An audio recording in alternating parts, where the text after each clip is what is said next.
Hi everyone, Jen Fredericks here, and I have Shane Reed with me.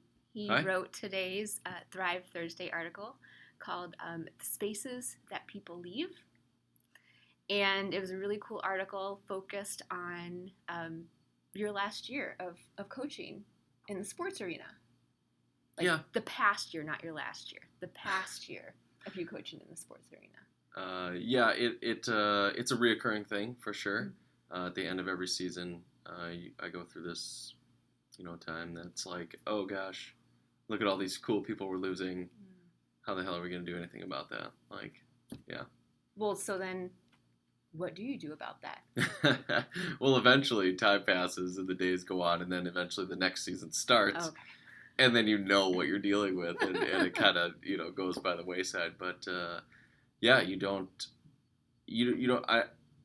I came to realize at the end of this year that I don't have to spend the majority of my time there, in that fear of like, oh my gosh, how are we going to replace this person, or people, or whatever, or thing that we do together, based on the collection of people that you have with you, and what I found was I was paying more attention to the people's strengths we were losing and the good things we were losing, and I wasn't paying enough attention to what we had been cultivating for the past year or two. Um, but it's hard to see that, you know. Yeah. And it isn't until I've discovered that it isn't until some people leave where other people can really flourish, or people that you currently have can really flourish and shine in what they're doing. Mm-hmm. So, yeah. What I like about it is that the message sort of the long game, Mm-hmm. keeping your eye on the long game while also being completely present with the people that you're cultivating in the moment. Yeah. Does that sound and feel true to you? Yeah, for sure. It absolutely is. So, the short game of it is you're going to not pay more attention. I don't want to say that, but the time spent, right, with your high performers could be more, right. Mm-hmm. You're gonna go.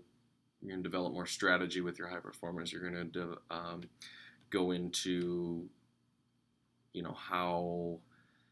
Uh, you're going to take their input more often, right? Because they understand more about what's going on, or they have more experience, or they could just be better at it than the other people, right? They've developed strategies that are better, techniques that are better. So you're going to spend more time with them, but that doesn't mean that we should only spend that time with them. In my experience, like spending time with the last person on your team is still incredibly important, because you don't know how they're going to develop over the next year, and then who's going to fill that person's spot when they do leave, or who's going to fill their high performer spot when they do leave. It has to be somebody, right? The job has to get done, and so when we do develop those people as well, it certainly sends a message that they matter, which is true. If you BS them about it, they're going to know. Obviously, people's BS detectors are great. Yeah. And so it can't be that. It can't be a BS thing. It has to be like, yeah, I understand what you're doing right now as a role that, maybe is not fun, or not what you want it to be currently, but I know that you're going to contribute down the line, and so I care about what's going on with you. And when you do that, they get to practice that, like, hey, what I'm doing matters. And so when they do get that chance to step into a big role, it's like, okay, what I'm doing matters. They've already been practicing all that, and so that they know, they can really take that into their new role and hopefully, flourish in that. So I like that sentiment. The practice what and how you want to feel when you get into a specific role as you are working to get into that specific role. Yeah, totally. Because you're not preparing to be a non-contributor. I don't want to say non-contributor, because everybody on a team contributes in their own way. But I don't want you to train to be a low-level contributor, right? I want you to train to be a super high contributor. And you can only own that in your current role. And so as time passes and as people move on and things like that, you've been practicing it for that long. Right. And so you're going to know how and what you need to do, because like you said, you've been practicing those skills while you've been in a different role. So Yeah.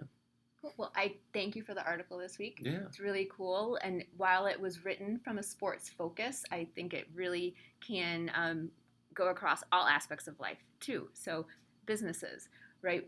How are you preparing your, like maybe entry level to then prepare to move into the ranks as other people move on and grow?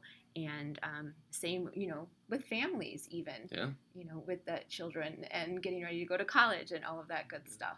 Well, and that's actually why I chose the picture I did for playing with the author was my two girls, because I'm training them, right, to take over, not take over, that's really hardcore, take over the human race, but right.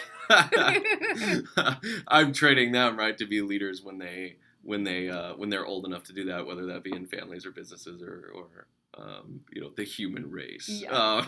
But yeah, no, definitely, it's a super fun thing that I've been playing with over the past decade or whatever. It just kind of happened out of me being one of those, not late bloomers, but like being a person who developed later than everybody else. And so, but. Well, thank you. Thank you so much for the message. And if you all have any questions about how you can bring that message into your sports teams, into your business teams, into your family team, go ahead and reach out to us, thrivehdc.com. And if you're all good with that, Shane, we'll wrap it up and we'll say, see you next week. See you next week. Bye.